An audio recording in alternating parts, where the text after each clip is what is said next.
ਸਲਾਮ ਅਲੈਕੁਮ ਵਰਹਿਮਤੁल्लाह ਮਾਸ਼ਾਅੱਲਾ ਤਬਾਰਕਅੱਲਾ ਮਾਸ਼ਾਅੱਲਾ ਜੀ ਮਾਸ਼ਾਅੱਲਾ। ਇੱਕ ਹੋਰ ਨਾ ਸਾਡੇ ਨਾਲ ਭਾਈ ਸਾਹਿਬ ਤੇ ਅਸੀਂ ਇਕੱਠੇ ਕੰਮ ਕਰੀਦਾ ਔਰ ਇਹ ਤੁਹਾਨੂੰ ਕੁਝ ਗੁਫ਼ਤਗੂ ਕਰਨਾ ਚਾਹੁੰਦੇ ਤੁਹਾਡੇ ਨਾਲ, ਕੁਝ ਪੈਗਾਮ ਦੇਣਾ ਚਾਹੁੰਦੇ ਨੇ ਤੇ ਇਹਨਾਂ ਦਾ ਪੈਗਾਮ ਸੁਣੋ ਲਾਜ਼ਮੀ। ਚਲੋ ਜੀ, ਅੱਲਾਹ ਤਾਲਾ ਖੈਰ। अस्सलाम वालेकुम सारे भाई, खैरियत नाल हुसैन माशाल्लाह माशाल्लाह। मैं बावल नगर, ज़िला बावल नगर, तहसील फोटाबाज दा ਮਾਸ਼ਾਅੱਲਾ ते अलहमदुलिल्लाह इत्थे हरम दे वीज़े ते आए हैं, कम हरम पाक च कर रहे हैं। अलहमदुलिल्लाह अच्छा काम है, टैल मार्बल दा पत्थर दा काम अस कर रहे हैं, अच्छा काम है अलहमदुलिल्लाह।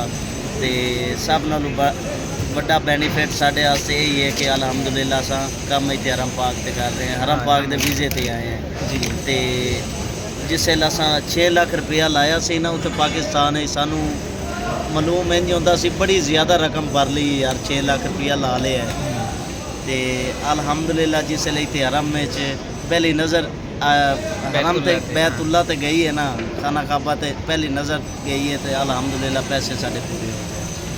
ते जेड़ा भी भाई इत्थे आना चाहे हरम दे काम ते आवे, यही साड़ी दरख्वास्त है। क्योंकि वीज़े जाते ना, वीज़े पाकिस्तान जाते ना, एजेंसियां ते जाते एजेंसियां ते वीज़े जाते हैं, हरम दे काम ते आओ, ते आज़ाद वीज़ा ते ना आओ, आज़ाद वीज़ा ते नीरियां ठगियां इत्थे आते बंदे जलील हो रहे हैं, खजल खुआर हो रहे हैं। क्योंकि बाहर कम को नहीं, हालात माड़े ना बाहर काम को ये सुनने में अमन लग्या ज़्यादातर यही नहीं। बंदे मेरा एक रिश्तेदार आया, खुद एक रिश्तेदार है, उन्होंने काफ़ी दिन हो गए, कम अज़ कम 4-5 महीने हो गए इत्थे आते शुदा जलील है, काम नहीं लभ रहा सू। 2-3 महीने इत्थे जद्दे लाए सू, कोई 10 दिन मेरे को भी रहे है, कहता कम के हालात नहीं हैं, कम के हालात बड़े मंदे चल रहे हैं। और कंपनी सन सहूलियात की मुयसर कर रही है भी दस दिन अलहमदुलिल्लाह कंपनी सानू खान का 500 रियाल खान का दे रही है, अच्छी सैलरी दे रही है।